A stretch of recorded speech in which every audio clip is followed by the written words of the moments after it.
नमस्कार दोस्तों, एक बार फिर से आपका स्वागत है हमारे चैनल में। तो आइए जान लेते हैं आज की बड़ी खबरों के बारे में। जस्टिस सीकरी की नियुक्ति को राहुल ने राफेल से जोड़ा। विवाद के बाद एससी जज ने ठुकराया सरकार का ऑफर। राहुल गांधी ने सीकरी के मनोनयन की रिपोर्ट पर ट्वीट करते हुए लिखा था, न्याय के पैमाने से जब छेड़छाड़ की जाती है तो फिर अराजकता का राज आता है। राहुल ने इस मामले पर सीधे पीएम मोदी पर अटैक करते हुए कहा कि वह राफेल घोटाले को कवर अप करने में जुटे हैं। माया अखिलेश की दोस्ती पर चाचा शिवपाल का तंज। सीबीआई के खौफ से तैयार हुआ गठबंधन। समाजवादी पार्टी से अलग हटकर अपना नया राजनीतिक दल बनाने वाले शिवपाल सिंह यादव ने एसपी बीएसपी गठबंधन पर एक बार फिर से सवाल उठाया है। समाजवादी पार्टी के अध्यक्ष अखिलेश यादव के चाचा शिवपाल यादव ने रविवार को कहा कि सीबीआई के डर से ही यह गठबंधन तैयार हुआ है। बीजेपी ने फुल्का को पार्टी में शामिल होने का दिया खुला न्योता। बीजेपी नेता विजय गोयल ने आम आदमी पार्टी के पूर्व विधायक और वरिष्ठ वकील एचएस फुल्का को पार्टी में शामिल होने का खुला न्योता दिया। वहीं फुल्का ने बीजेपी के विधायकों के साथ अपनी नजदीकियां स्वीकार की हैं, लेकिन साथ ही उन्होंने किसी भी राजनीतिक पार्टी में शामिल होने से इनकार कर दिया।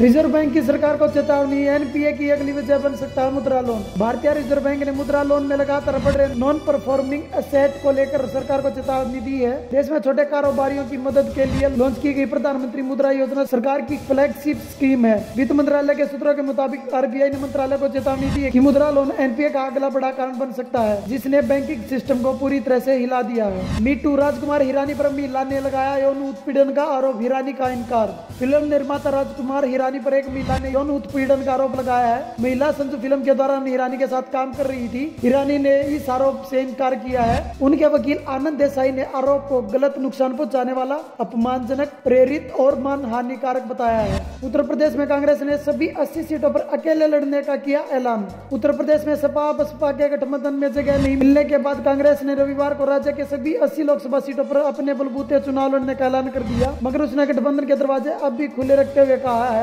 कि अगर कोई धर्मनिरपेक्ष पार्टी कांग्रेस के साथ चलने को तैयार हो तो उसे वैसे समायोजित किया जाएगा। महागठबंधन को लेकर मोदी ने कसा तंज, कहा गठबंधन अवसरवादी है। प्रधानमंत्री नरेंद्र मोदी ने भाजपा के खिलाफ विपक्षी दलों के महागठबंधन बनाने की कवायद पर तंज करते हुए रविवार को कहा कि भाजपा देश की सेवा करने के लिए है, जबकि दूसरी ओर अवसरवादी गठबंधन है।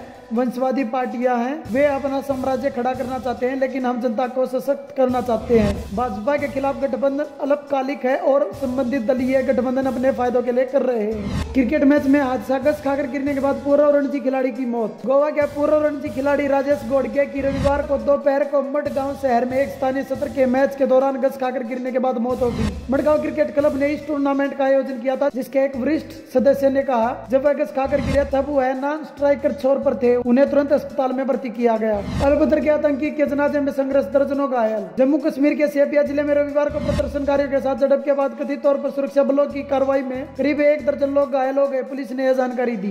कानपुर देश का दूसरा सबसे प्रदूषित शहर, ठंड में हालात और हुए खराब। कानपुर में तापमान के बेहद कम होते हुए वायुमंडल में हानिकारक गैसों का स्तर कई गुना अधिक हो गया है। Carbon dioxide, sulphur dioxide, nitrogen dioxide के साथ पार्टिकुलेट मैटर की मात्रा मानक से कहीं ज्यादा पाई गई है। केंद्रीय प्रदूषण नियंत्रण बोर्ड के नेहरू नगर स्थित मॉनिटरिंग स्टेशन से रविवार को जारी रिपोर्ट में कानपुर देश का दूसरा सबसे प्रदूषित शहर हो गया है।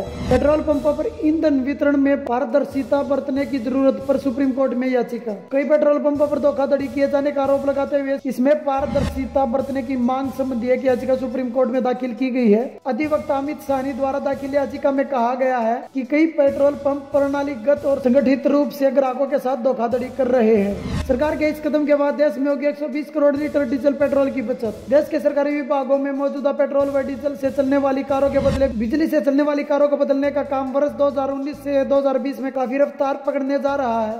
एनर्जी एफिशिएंसी सर्विसेज लिमिटेड ने 1 वर्ष के भीतर केंद्र व राज्य सरकारों में इस्तेमाल होने वाले 5 लाख मौजूदा कारों को बिजली से चलने वाली कारों में बदलने का फैसला किया है। इससे देश में सालाना 120 करोड़ लीटर पेट्रोल या डीजल की बचत की जा सकेगी। वो साइबर हमला जिसने अलास्का की आंखें खोल दी। डिजिटल दुनिया के इस दौर में हर काम ऑनलाइन होता है। सरकारें लोगों को डिजिटल लेन देन के लिए प्रोत्साहित करती हैं। मेट्रो में सफर करे या हवाई जहाज से उड़ान भरे, ऑनलाइन टिकट खरीदने का चलन बढ़ता जा रहा है। नौकरियों से लेकर शादियों तक ऑनलाइन ढूंढी जा रही है। ऐसे में एक दिन ऐसा हो जब सारे कंप्यूटर बंद हो जाए तो क्या होगा? ठीक वैसा ही होगा जैसे अमेरिका के अलास्का राज्य के एक शहर मटानुस्का सूसितना में हुआ था। वहाँ के बासिंदों को अब तक नहीं पता कि क्या हुआ था, लेकिन जब ऐसी घटना हुई तो मेट्यूस की सारी व्यवस्था चमरा गई थी, बल्कि इसकी ढेर हो गई थी।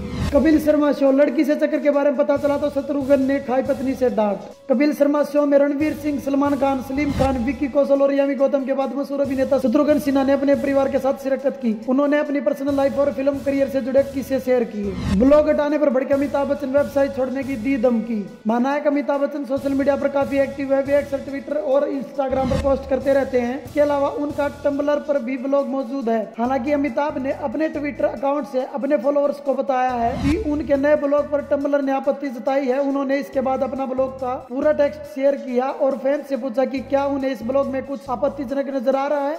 दोस्तों, अगर आपको हमारी ये खबरें पसंद आई हो तो हमारी वीडियो को लाइक कर दीजिए और अपने दोस्तों के साथ शेयर कर दीजिएगा और हमारे इस चैनल को सब्सक्राइब जरूर कर दें। नमस्कार।